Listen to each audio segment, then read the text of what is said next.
Vote একটি পবিত্র আমানত। আমি ভোট কাকে দেব জানার দরকার আছে না নাই বলেন?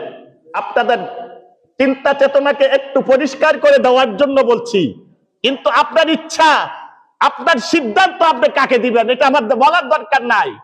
আপনার যে চিন্তা চেতনাকে আমি পরিষ্কার করে দেওয়া আমার জায়গা থেকে, এটা আমার দায়িত্ব। কিন্তু ভোট কাকে দিবেন আপনার ইচ্ছা। আপনার কবরে আপনি যাবেন, আমার কবরে আমি যাব। কি বলেন? কথা ঠিক আছে নাকি না বলেন? ভোট একটি পবিত্র আমানত।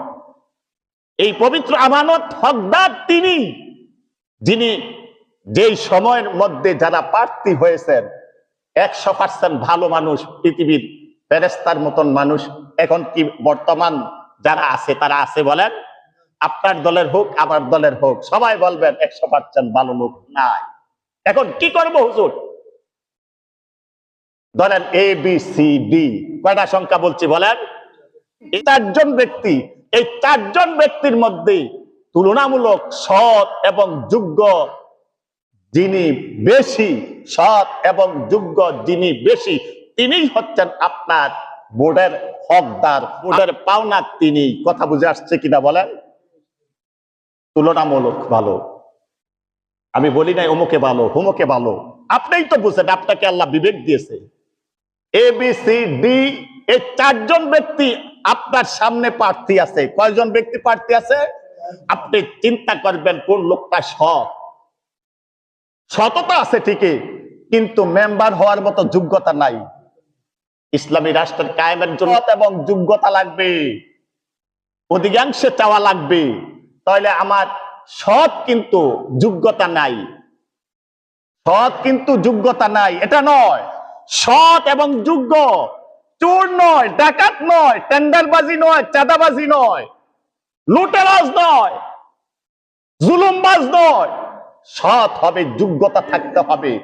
এই 8 জন ব্যক্তি আমার সামনে আছে। 4 জন ব্যক্তির মধ্য থেকে ন্যূনতম একজনের তুলনায় যদি একজন একটু ভালো লাগে মনে হয়, তাকে ভোট দিবেন। তিনি হচ্ছেন আপনার ভোট। কিন্তু এই আমানতের খেয়ানত হবে আপনি যদি একজন বেড়াবাজিকে, চোরকে, ডাকাতকে, টেন্ডারবাজিকে, চাঁদাবাজকে, সন্ত্রাসীকে যদি আপনি কি করেন, জেনে শুনে আপনি কি করেন ভোট দেন, আপনার এই পবিত্র আমানতকে টাকার বিনিময়ে, টাকা খাওয়ার বিনিময়ে আপনি কি করেন একজন চোর, ডাকাত, বেনামাজিকে, অসৎ লোককে ভোট দেন, তাহলে এটা হচ্ছে আমানতের খেয়ানত। আল্লাহ পাক রব্বুল আলামিন আপনাকে বিবেক দিয়েছে, বুদ্ধি দিয়েছে, বিবেক দিয়েছে, বুদ্ধি দিয়েছে। হয়তো আপনি বলতে পারেন যে অমুকের পক্ষে হুজুরে কথা বলতেছে না ভাই, চাপাবাজি করার জন্য মসজিদের ইমামতির কোনো প্রশ্ন নাই, কিন্তু সৎ কথা, ভালো কথাগুলো জানাই দেওয়া আমার দায়িত্ব। আপনি মানেন আর মসজিদের বাইরে মানেন আর না মানেন। তাহলে এ বি সি ডি 4 জন ব্যক্তি, কয়জন ব্যক্তি? ভোট দিব কাকে? যিনি তুলনামূলক এই সময়ে যে 4 জন ব্যক্তির মধ্যে যিনি তুলনামূলক ভালো, তাকে দিব। তাহলে আমার আমানতদারি কি হবে বলেন? রক্ষা হবে। আপনার একটা ভোটের কারণে একজন লোক সংসদে যাচ্ছে, ক্ষমতার আসনে বসছে, আপনার ভোটটা কি ছোট করে দেখলে সারবো বলেন?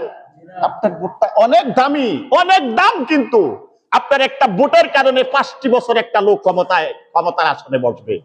এই ক্ষমতার আসনে যেয়া যদি চুরি করে, ডাকাতি করে, সন্ত্রাসী করে, যত অপকর্ম করে, আপনার একটা ভোটের দ্বারায় আপনি মনে রাখতে হবে আমার এই ভোটের কারণে সে ক্ষমতার আসনে বসেছে। যত অপকর্ম, পাপ হবে, গুনাহ করবে, আমার আমলনামায় যোগ হবে। আমার একটা ভোটের মাধ্যমে যদি একটা লোক ক্ষমতায় যাইয়া, ক্ষমতার আসনে যাইয়া একটা ভালো কাজ করে, দেশের মধ্যে ভালো জিনিস চালু করে, ভালো কাজ করে, যত ভালো কাজ করবে সে যতদিন ক্ষমতার চেহারে থাকবে, যত ভালো কাজ করবে সেই ভালো আমল আমার আমল নামায় যোগ হবে। বলে বাবার, আমার সমাজের মধ্যে অসংখ্য অসৎ কাজ চলতেছে না? কইতে পারেন না, কইলে তো বিপদ আই। আমরা যদি আমাদের একটা ভোট, এই ভোটের মাধ্যমে, পবিত্র আমানতের মাধ্যমে সৎ মানুষগুলাকে ক্ষমতার আসনে বসাই, কথা বলার সাহস হবে কি হবে না বলেন? সাহস হবে কি হবে না বলেন? মন্তব্য করবেন না ভোটের ব্যাপারে। হুজুরে ইমাম সাহেব কিসের কথা, আমরা কি কম বুঝি? আমি যেই বুঝটা দিচ্ছি চিন্তা করে দেখবেন, কথাগুলো চিন্তা করে দেখবেন। কিন্তু প্রতিবাদ করার ক্ষমতা নাই কেন?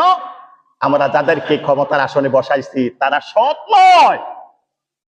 আর দু একজন যদি সৎ থাকে, ভালো লোক যদি আমরা ভোট দিয়েও থাকি, একজন দুইজন ভালোকে যদি আমরা যদি ক্ষমতার জায়গায় বসাইও থাকি, একটা প্রবাদ আছে আমরা সবাই জানি, কি করবে পাশে ঠেলা নাইগা দশে। একজনে ভালো কথা ভালো জিনিস চালু করলে সমাজে চেষ্টা করলো, 10 জন খারাপের কারণে পারে নাই। কথা ঠিক কিনা বলেন? কি করবে পাশে ঠেলা নাইগা দশে, দশে ঠেলা নাইগা পাশে কি করব? জন্য বাবার আমার এটা একটা গুরুত্বপূর্ণ, কিন্তু আপনার একটা ভোট পবিত্র আমানত, আপনার এটার অনেক খাওয়ার অনেক মূল্যবান। খেয়ানত করবো না। আল্লাহ পাক রব্বুল আলামিন আমাকে আপনাকে বিবেক দিয়েছেন, বুদ্ধি দিয়েছেন, ভোট কোন জায়গায় দেব আপনার সিদ্ধান্ত আপনি দিবেন। বসে সঠিকটা আপনার বিবেকটাকে, আপনার চিন্তা চেতনাটাকে সঠিক একটা জায়গায় বলে দেওয়ার দায়িত্ব আমার ছিল। এই জন্য বলেছি, না হয় আমার বলার দরকার ছিল না। এই দেশে কোরআনের আইন রাষ্ট্র বাস্তবায়নের জন্য সৎ যোগ্য মানুষদেরকে যদি আমরা ভোট দেই, তাহলে সৎ যোগ্য মানুষগুলা যদি ক্ষমতার আসনে যায়, তাহলে এই দেশ শান্তিতে থাকবে, সুখে থাকবে, প্রতিটি মানুষ সমাজে শান্তি শৃঙ্খলা ফিরে আসবে। আসুন আমরা বিবেক বিবেচনা করে আমরা আমাদের মূল্যবান ভোটটাকে দিই। এতটুকু আমার কথা। আর যেন আমাদেরকে এই কথাগুলো মানার তৌফিক দান করেন। আমরা সকলে বলি আমিন।